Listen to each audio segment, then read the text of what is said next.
తెలియజేద్దాం. Vote హక్కుని వినియోగిద్దాం. మన ఉనికిని తెలియజేద్దాం.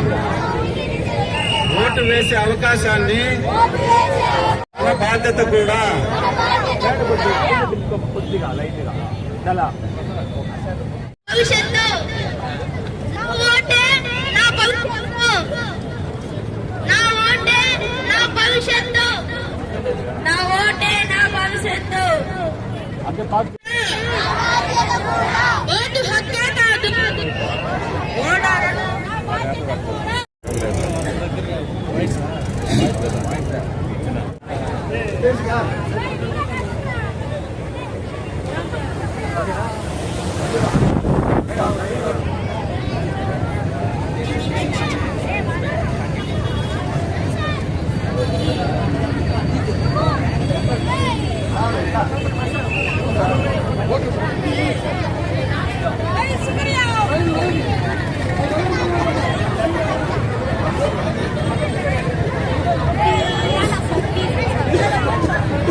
ఎందుకు చూస్తారా?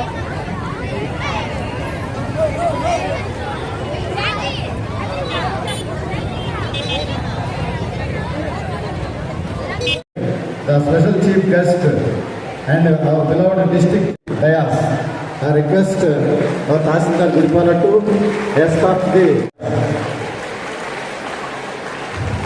next జ్యోతి ప్రజ్వలన కార్యక్రమ ప్రారంభోత్సవ సందర్భంగా జ్యోతి ప్రజ్వలనకు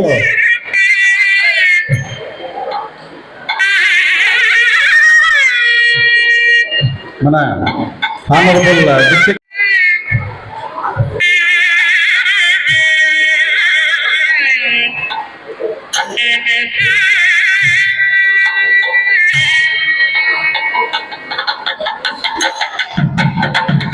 కార్యక్రమ ప్రారంభోత్సవ సందర్భంగా మన డిస్ట్రిక్ట్ జడ్జి వారు, అలాగే జాయింట్ కలెక్టర్ మేడం గారు, డిఎఫ్ఓ మేడం గారు, అసిస్టెంట్ కలెక్టర్ గారు, అడిషనల్ ఎస్పీ గారు, డిఆర్ఓ గారు, ఆర్టీఓ గారు, కమిషనర్ అందరూ కూడా జ్యోతి ప్రజ్వలన గావిస్తున్నారు.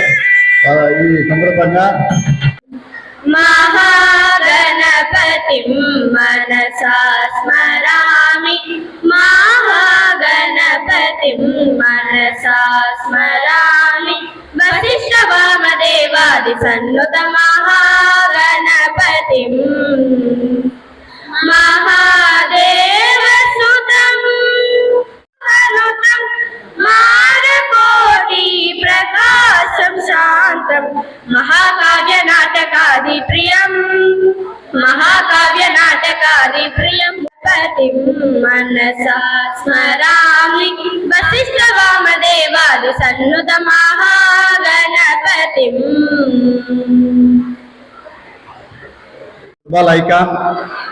You are also requested to the Lok Sabha elections.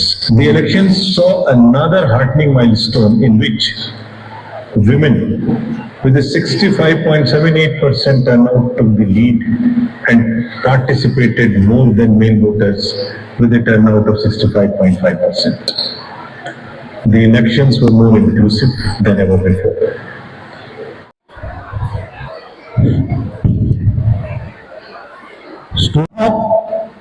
ఇప్పటిదాకా మనం భారత ఎన్నికల సంఘం యొక్క ప్రధాన అధికారి గారు మాట్లాడినటువంటి వారి సందేశం విన్నాం.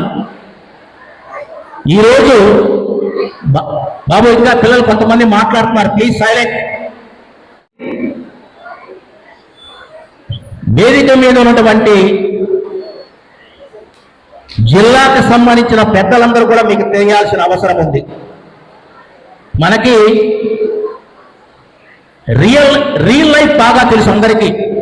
ఓ మహేష్ బాబునో రామ్ చరణనో ఇవన్నీ పాపులర్ మనకి, అది రియల్. ఇది రియల్ లైఫ్. నిజ జీవితంలో మనం ఒక లక్ష్యాన్ని పెట్టుకొని ఏ స్థాయికి ఎదగాలనుకుంటున్నామో ఆ స్థాయికి ఎదిగినటువంటి మహానుభావులు వాళ్ళ వేదిక మీద ఉన్నారు. ముఖ్యంగా ఇవాళ జిల్లా న్యాయ పరిపాలనాధికారిగా జిల్లా జడ్జిగా ఉన్నటువంటి భీమారావు గారు, నేను ఇంకా ఎక్కువ వ్యవధి తీసుకోకుండా అతిథుల్ని వేదిక మీద వారందరినీ కూడా ఒకేసారి మీకు పరిచయం చేయడం కోసం పిల్లల కోసం చెప్పడం జరిగింది. ఈ రోజు యొక్క కార్యక్రమం యొక్క విశిష్టత ఒక 2-3 నిమిషాల్లో చెప్పి ముగిస్తాను. మీ అందరికీ తెలుసు, భారత ఎన్నికల సంఘం ఏర్పాటై ఇప్పటికి 75 ఏళ్ళైంది. అంటే తొలి గణతంత్ర దినోత్సవం జరిగింది మనకి 1950 జనవరి 26న. దానికి ఒకరోజు ముందుగానే భారత ఎన్నికల సంఘం పుట్టింది. అంటే భారత ఎన్నికల సంఘం పుట్టింది ఇప్పటికీ 75 సంవత్సరాలైన సందర్భంలో మనం చాలా బాగా చేసుకోవాల్సిన సంబరం ఇది. రాజ్యాంగంలో ఉన్నటువంటి 324 ఆర్టికల్ ద్వారా ఏర్పాటైనటువంటి శాశ్వత రాజ్యాంగ సంస్థ ఇది. కాబట్టి దయచేసి పిల్లలందరూ కూడా 9th 10th ఇంటర్మీడియట్ పిల్లలందరూ కూడా బాగా అవగాహన ఉంటుంది. ఇది ఒక రాజ్యాంగంలో మనకిచ్చినటువంటి ఒక రాజ్యాంగ సంస్థ. ఇది 324 ఆర్టికల్ ద్వారా వచ్చినటువంటి సంస్థ. 2011 దగ్గర నుంచి కూడా మనం జాతీయ ఓటర్ల దినోత్సవం జరుపుకుంటున్నాం. అంటే ఎన్నికల సంఘం ఏర్పాటైన 60 ఏళ్ల తర్వాత 60 సంవత్సరాల సెలబ్రేషన్ జరుపుకుంటున్నప్పుడు మనం జాతీయ ఓటర్ల దినోత్సవం జరుపుకోవాలని సంకల్పించుకొని 2011 నుంచి కూడా జాతీయ ఓటర్ల దినోత్సవం క్రమం తప్పకుండా జరుపుకుంటున్నాం. అందుకే 2011 నుంచి ఇప్పటికీ ఇది 15వది 15th NVD కింద మనం భావిస్తున్నాం. NVD నేషనల్ ఓటర్స్ డే ఎప్పుడు కూడా జనవరి 25లో జరుగుతుంది. సో దయచేసి విద్యార్థులందరూ కూడా బాగా గమనంలోకి తీసుకోవాల్సిన అవసరం. దీని యొక్క ముఖ్య ఉద్దేశం ఏంటి? ఓటర్లుగా మనం చేరిన తర్వాత మనకి కేవలం హక్కులే కాదు, కొన్ని బాధ్యతలు కూడా ఉంటాయి. అవన్నిటినీ కూడా అవగాహన కల్పించడమే దీని యొక్క ప్రధాన ఉద్దేశం. ఈ కార్యక్రమం, ఈరోజు కార్యక్రమం యొక్క ఉద్దేశం అదే. ప్రజాస్వామ్య వ్యవస్థకి నిష్పాక్షికమైన ఎన్నికలే గీట్రా అయినప్పుడు ఆ ఎన్నికలు నిర్వహించేటువంటి ఎన్నికల సంఘం చాలా గొప్పది. అబ్రహం లింకన్ లాంటి మహానుభావుడు బుల్లెట్ కంటే బ్యాలెట్ గొప్పది అని అలాంటి మహానుభావుడు చెప్పినటువంటి సూక్తి అది నుంచి ప్రారంభమైంది. అదే 2011 నుంచి కూడా మనం NVDని జరుపుకుంటూ ఉన్నాం. ఆ రోజునే భారత ఎన్నికల సంఘానికి కొత్త పేరు పెట్టడం జరిగింది, IIIDEM. సో IIIDEM అనేది భారతదేశంలో ఎన్నికల సంఘానికి ప్రపంచవ్యాప్తంగా ఉన్న భారతదేశంలో ఉన్నటువంటి అందరు ఓటర్లని కూడా ఒకటే నెట్ కింద తీసుకొచ్చే కార్యక్రమంలో భాగంగా ERO నెట్ అని చెప్పి 2016లో తీసుకురావడం జరిగింది. తదుపరి ఈవీఎంలతో పాటు వీవీప్యాట్లతో కూడా కలిపి ఒక విప్లవాత్మకమైన మార్పులు తీవ్రంగా ఇబ్బంది లేకుండా వాళ్ళ ఇంటి దగ్గరే ఓటు చేసే విధంగా హోమ్ ఓటింగ్ విధానాన్ని కూడా ప్రవేశపెట్టింది. సో అటువంటి భారత ఎన్నికల సంఘం యొక్క విశిష్టత ఇది. ఏర్పాటైన రోజుని మనం ఘనంగా జరుపుకొని ఇది ఎంత ఇంపార్టెంట్ అనేది మనం ఊహించిన దానికంటే చాలా ఇంపార్టెంట్ ఇది. ఎందుకు అనంటే ఇంతవరకు మనం మాట్లాడుకున్నట్టు మన దేశంలో 18 సంవత్సరాలు దాటిన ప్రతి ఒక్కరికి ఒక ఓటు ఉంది. మరియు ప్రతి 18 సంవత్సరాలు దాటిన ప్రతి ఒక్కరికి ఒకే ఓటు ఉంది. అది ఎంత ధనవంతుడైనా పేదవారైనా, వాళ్ళకి ఎంత 50 ఎకరాల భూమి ఉన్నా, అసలు భూమే లేకపోయినా కూడా, చదువుకున్న వాళ్ళైనా చదువు లేని వారైనా కూడా అందరికీ ఒకే ఓటు. అంటే ఇప్పుడు మన ఓటు హక్కు అనేది మనందరినీ ఒకే వేదిక మీద తీసుకొస్తుంది. It puts us on a same platform. అది ప్రతి ఒక్క ఓటు మనకు ఇంపార్టెంటే. మనం ఎలక్షన్స్ లో చూసినట్టయితే మనకు 1500 మంది ఉన్న పోలింగ్ స్టేషన్స్ ఉన్నాయి. అదేవిధంగా మన భారతదేశంలో మన రాష్ట్రంలో కూడా అంటే ఒకే ఓటు ఉన్న పోలింగ్ స్టేషన్స్, పోలింగ్ బూతులు కూడా ఉన్నాయి. అక్కడికి మనం వెళ్ళేదానికి కూడా దారి లేదు. మనకు రోడ్లో తీసుకెళ్ళి, పడవలో తీసుకెళ్ళి, కొండ మీదకి వెళ్ళి ఒక్క ఓటు కోసం కూడా ఇంత చేస్తారు. ఎందుకు అనంటే ఆ ఓటు అంత మహత్వమైనది. ఓటు హక్కు అనేది మన బాధ్యత, మన బలం, మన ఆయుధం. కాబట్టి దాన్ని మనం సరైన విధంగా వినియోగించుకోవాలి. ఇంతకుముందు అక్కడి నుంచి మనం ర్యాలీలో వచ్చేప్పుడు పిల్లలందరూ చాలా ఉత్సాహంగా కేరింతలు కొడుతూ మనకు స్లోగన్స్ ఇచ్చారు. మన ఓటే మన భవిష్యత్తు, మన హక్కే మాత్రమే కాదు మన బాధ్యత కూడా అని. సో ఇదే ఉత్సాహాన్ని మీరు మీ ఊళ్ళో ఉన్న 18 సంవత్సరాల దాన్ని అందరూ ఓటు హక్కు కోసం రిజిస్టర్ చేసుకునేట్టు చూడాలి. మీ చుట్టుపక్కల కాలనీలో ఉన్న ఇళ్లలో ఉన్న వాళ్ళందరూ కూడా ఓటు హక్కు వినియోగించుకోవాలి. ఓటు వేయాల్సిన సమయం వచ్చినప్పుడు ఓటు వేసేట్టు కూడా చూడాలి. అది కూడా మీ బాధ్యత అని నేను తెలియజేసుకుంటున్నాను. తెలుసుకుంది ఓటింగ్ రైట్స్. బట్ ఎందుకు ఈ రోజు డిస్ట్రిక్ట్ అడ్మినిస్ట్రేషన్ ఇలా ఒక డెసిషన్ తీసి పిల్లల్ని తీసుకొచ్చారు? బికాస్ మీరే నెక్స్ట్ జనరేషన్కి అయినా చేంజ్, కరెక్ట్? ఇప్పుడు ఆల్రెడీ ఓట్ ఎక్సర్సైజ్ చేస్తున్న వాళ్ళు, మన ఇంట్లో ఉన్న పెద్దవాళ్ళందరూ ఓట్ వేస్తున్నారు.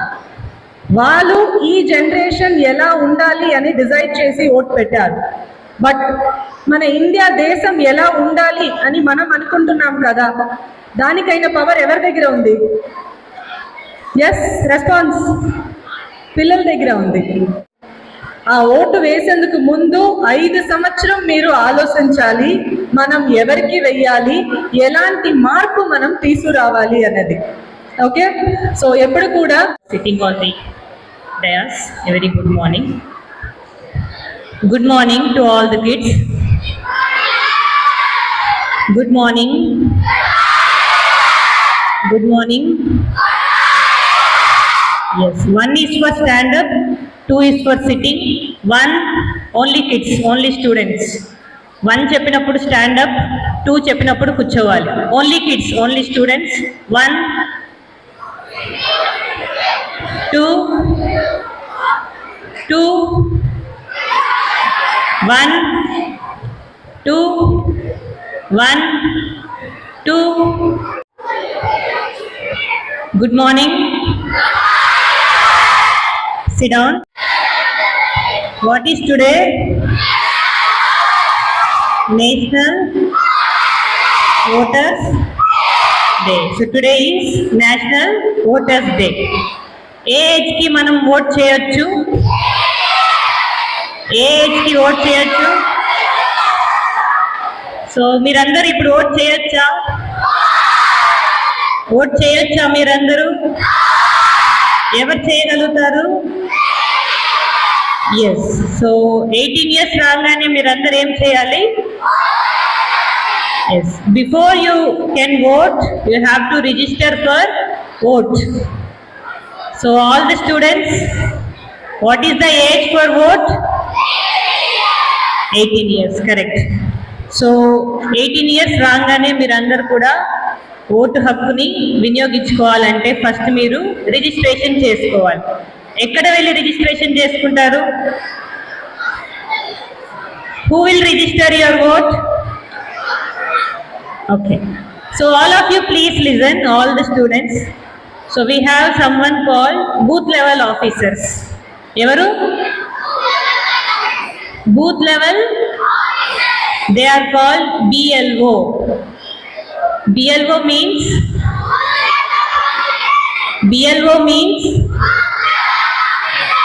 అమ్మాయిలే చెప్తున్నారు, అబ్బాయిలు చెప్పట్లేదు. సో BLO means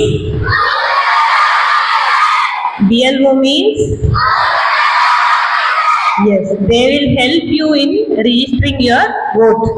సో 18 ఇయర్స్ అవ్వగానే మీ ఆధార్ కార్డ్, మీ డేట్ ఆఫ్ బర్త్ సర్టిఫికేట్ ఇవన్నీ ఇస్తే who will register your vote? So BLOs will help in registering your vote. So why vote is very important?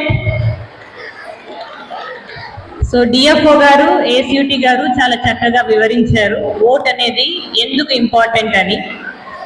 I will ask one last question. Which is the most developed country? Japan. Okay, బాగా developed country ఏది మనకి world లో? Which is the developed country, most developed country in the world? Okay, so America, Japan, Europe, all these countries are developed countries. సో మీరందరూ ఒకటి గుర్తుపెట్టుకోవాలి, ఈ అన్ని డెవలప్డ్ కంట్రీస్లో కూడా రైట్ టు ఓట్ ఉంది. బట్ ఇనిషియల్లీ వాళ్ళు ఓట్ హక్కును తెచ్చుకున్నప్పుడు ఆ హక్కు ఓన్లీ కొన్ని వర్గాలకి, లేదు ఓన్లీ మేల్ మెంబర్స్కి, కొన్ని రిలీజియన్ వాళ్ళకి మాత్రమే ఉండేది. But in India when we gave that vote, so caste, religion, gender, any other ఏది సంబంధం లేకుండా 18 years రాగానే you all will be getting the vote. So once you get 18 years, you have to register your vote. Will you register your vote? Will you register your vote? Will you register your vote? Will you register your vote? Yes, once you get 18 years, you have to register your vote and you have to exercise your vote. So thank you so much, all the dignitaries and all the students, and thank you for giving me this time. ఓటర్గా మేము ఎందుకు నమోదు అవ్వాలి, మేము ఎందుకు encourage చేయాలి, అంతే కదండి. ప్రతి ఒక్కరికి పిల్లలు జాగ్రత్తగా వినాలి. ఈ విషయాలను మీరు మీ తల్లిదండ్రులకి, మీ కుటుంబ సభ్యులకి చెప్పాల్సిన అవసరం ఉంది. ఇప్పుడు చెప్పినట్టు భక్తులు చెప్పినట్లు మన దేశ పురోగతి బాగోవాలంటే మనం మంచివారిని ఎన్నుకోవాలి. ఎన్నుకోవాలంటే మనకి ఒక ఓటు హక్కు అనేది ముఖ్యం. అయితే పిల్లలు వినాలి, చిన్న స్టోరీ మీకు చెప్తా. ఎవరు మంచి వ్యక్తి? ఒక రాజుగారికి 4 పిల్లలు ఉన్నారంట. రాజుగారు వృద్ధులయ్యారు. ఆ రాజ్యానికి 4 కొడుకుల్లో ఒకరిని రాజుగా నియమించాలని రాజుగారు తలంచారు. తలంచి 4 కొడుకుల్ని పిలిచి, మీరు ఈ దేశంలో ఉన్న ప్రతి ప్రాంతానికి వెళ్ళి దేశం యొక్క సమస్యలు తెలుసుకొని మీరు ఏమి గ్రహించారో వచ్చి చెప్పమని చెప్పారంట రాజుగారు. అందులో పెద్దవాడు అలాగే అని చెప్పి తండ్రికి నమస్కారం చేసి బయలుదేరాడు. అదేవిధంగా 2వ కుమారుడు తండ్రికి నమస్కారం చేసి బయలుదేరాడు. 3వ కుమారుడు తండ్రికి నమస్కారం. వాటిని ఒక కర్రలో కాపలా కాస్తున్నాయి. ఆ కర్రలు కొంచెం చేపటికి కత్తిగా మారి వాటిని కట్ చేస్తున్నాయండి. అది గమనించాడు, బయలుదేరి వచ్చేసాడు. 2వ వాడు వెళుతూ ఉంటే ఒక సరస్సు కనబడింది. అక్కడ జాలర్లు కొంతమంది చేపలు పడుతుంటే ఒక ఆయన చేపలు తీసుకొచ్చి చెరువులో వేస్తున్నాడంట. అది విచిత్రం అనిపించింది. ఏంటి, అందరూ చేపలు పడతారు కానీ పట్టిన చేపల్ని ఆయన ఒక రైతు 2 గుంటలు ఉంటే ఒక గుంటలో ఉన్న చెరువులో నీళ్ళని ఈ 2 గుంటలు నింపడం ప్రారంభించాడు. ఏవైతే నీళ్లు తీసుకుంటున్నాడో ఆ చెరువులో నీళ్లు అయిపోతలేదండి. తోడి ఆ 2 చెరువులు కూడా నింపిన ఆ నీళ్ళు అలాగే ఉన్నాయి. అర్థం కాలే. బయలుదేరి సాయంత్రానికల్లా ఋషి గారు వచ్చేమన్నారు కదా, బయలుదేరి ఋషి గారి దగ్గరికి మొదటి కుమారుడు వచ్చాడు. ఏం చూసావయ్యా? ఇలాగా ఫ్రూట్స్ చెట్టు కూరగాయలు కాస్తుంది, కాసిన కర్రలే కత్తితో కట్ చేస్తాను, నువ్వేమి గమనించావు? నేనేమి చెప్పలేను సార్ అన్నాడు. అయితే శిలగా మారిపో. 2వ వాడు, నేను చెరువు దగ్గరికి వెళ్ళా, సరస్సు దగ్గరికి చేపలు పట్టే జాలరి చేపలు వేస్తున్నాడు, ఏం గమనించావు? తెలియదు సార్ అన్నాడు. 3వ వాడు 2 చెరువులు నింపాడు, ఇంకో చెరువులోంచి ఆ చెరువులో నీరు తగ్గలేదు, ఏటి గమనించావు? చెప్పలేను. ముగ్గురిని శిల కింద మార్చేశారు. తర్వాత తండ్రి గారు, ఏటి కుమారుడు ఇంకా రాలేదు అని 4వ కుమారుడిని ఏళ్ళు బాబు అని ఋషి గారి దగ్గర పంపించారు. ఆ ఋషి గారి దగ్గర వెళ్తూ చూసి రమ్మారంట. వెళితే అడవిలో ఈ అన్నదమ్ములు 3 కూడా శిలగా మారిపోయి ఉన్నారు. అరే ఏంటి మా అన్నగారులాగా ఉన్నారు వీళ్ళు అని అక్కడికి వెళ్తూ ఋషి గారు ఉన్నారు. ఏం జరిగిందంటే ఋషి గారు చెప్పాడు. పరిష్కారం చెబితే మీ 3 అన్నయ్యలు మామూలు మనుషులుగా మారుతారని చెప్పారు. మొదటిది, కూరగాయలని ఏవైతే కాపలా కాస్తున్నాయో అవే కట్ చేయడం. దాని గురించి చెప్పుకొచ్చాడు. ఇది సొసైటీ. ఈ చెట్లు అనేవి సొసైటీ. చాలా రకాల మతాలు జాతులు ఉంటాయి, ఒకే రకమైనవి ఏమి ఉండవు. ఎవరైతే వాళ్ళని కాపలా కాస్తున్నారో వాళ్ళనే కట్ చేస్తున్నారంటే వాళ్ళు దుర్మార్గం. అంతే కదండి. కంచిని కాసి కంచె మూసింది అనుకోండి, ఏమవుతుంది? దుర్మార్గం. అటువంటి సొసైటీ మనది అని చెప్పాడు. వెరీ గుడ్, మంచిది, వెళ్ళిపోమన్నారు. మొదటి కుమారుడు అయ్యా, రెండో అన్నయ్య చెరువులో చేపలు వేడి పట్టుకున్న వాళ్ళు ఎవరు కూడా ఇంటికి పట్టి అమ్ముకుంటారు కానీ చేపలు వేడి ఆలోచించాడు. ఆయన ఏం చెప్పాడంటే ఇది అనేది ఒక రీసోర్స్, మన దేశ సంపద. మన దేశ సంపదని మనం పెంచుకోవాలి కానీ దాన్ని మనం నాశనం చేయకూడదు. మన చేపలు వేసేయాలనుకుంటే దాని వారు ఇంకా చేపలు ఎదుగుతూ ఉంటాయి. ఉన్న రిసోర్స్ని మనం కాపాడుకోవాలి. వెరీ గుడ్, బాగుంది. మీ రెండో అన్నయ్య తీసుకెళ్ళి మూడో అన్నయ్య మరి ఒక చెరువులో నుంచి 2 చెరువులు నీళ్లు నింపినా ఇంకొక చెరువు అలాగే ఉంది, తగ్గలేదు. నీళ్లు అలాగే ఉన్నాయి. ఎందుకని? ఇది ఆ చెరువు జ్ఞానం లాంటిది. మనం ఎంత జ్ఞానం పెంచితే అంత మనకి జ్ఞానము పెరుగుతూనే ఉంటుందని సమాధానం ఇచ్చాడంట. ఋషి గారు సంతోషించి అన్నదమ్ముల ముగ్గురిని తీసుకొని వెళ్ళారు. తండ్రి గారు దగ్గరికి వెళ్ళిన తర్వాత జరిగిన విషయం చెప్పుకొచ్చాడు. అప్పుడు తండ్రి గారు చెప్పిన మాట ఏంటి? ఆఖరి కుమారుడిగా నువ్వే ఈ రాజ్యానికి తగిన రాజువి కదండి. ఇప్పుడు మనం చేయవలసిన ఓటు ఇక్కడే ఉంది. మనము కరెక్ట్గా సెలెక్ట్ చేసుకోవాలంటే ఈ దేశానికి ఎవరు మన సంపదను కాపాడుతారు, ఎవరు జాతి మత విషయం లేకుండా మన ఈ దేశాన్ని పరిపాలించగలరు, ఎవరు ఈ దేశానికి జ్ఞానాన్ని ఇచ్చే మనుషులు తయారు చేయగలరు, రకరకాల ఎడ్యుకేషన్ ఇవ్వగలరు, మనకి సదుపాయాలు వైద్య సదుపాయాలు ఇవ్వగలరు అని చూసుకొని వ్యక్తిని నిర్ణయించేదే ఈ ఓటు. కాబట్టి మీరు మీ బంధువులను, మీ స్నేహితులను అందరిని కూడా ఎంకరేజ్ చేసి అందరూ ఓటు అది ఎన్రోల్ చేసుకుని కోరుకుంటూ ఈ యొక్క నినాదం లాస్ట్గా చెప్తూ ముగిస్తాను. ఈరోజు నినాదం ఏంటి? Nothing like voting, I vote for sure. ఖచ్చితంగా నేను ఓటు వేస్తానని నినాదంతో మీరు అందరూ వెళ్తారని కోరుకుంటూ సెలవు తీసుకున్నాను. థ్యాంక్ యూ అనండి. ఇక్కడ మన డిస్ట్రిక్ట్ జడ్జి గారి యొక్క చీఫ్ గెస్ట్ ఆధ్వర్యంలో మనము సీనియర్ సిటిజన్ ఓటర్స్ని సన్మానించుకున్నాము. అదేవిధంగా మనకి ఎవ్రీడే వర్క్ చేసే బిఎల్ఓస్ని వాళ్ళ యొక్క హార్డ్ వర్క్ని కూడా గుర్తు చేసుకుంటూ ఇంకా పిల్లలకు కూడా ఓటు యొక్క ఇంపార్టెన్స్ని ఎక్స్ప్లెయిన్ చేస్తూ వాళ్ళు 18 సంవత్సరాలు రాగానే ఓటు హక్కుని రిజిస్టర్ చేసుకోవాలి. అదేవిధంగా భయం లేకుండా ఎటువంటి ప్రలోభాలకు లోనవ్వకుండా ఓటు హక్కును వినియోగించుకోవాలి అనే ముఖ్య మెసేజ్ని వాళ్ళందరికీ చేరవేయడం జరిగింది. Thank you.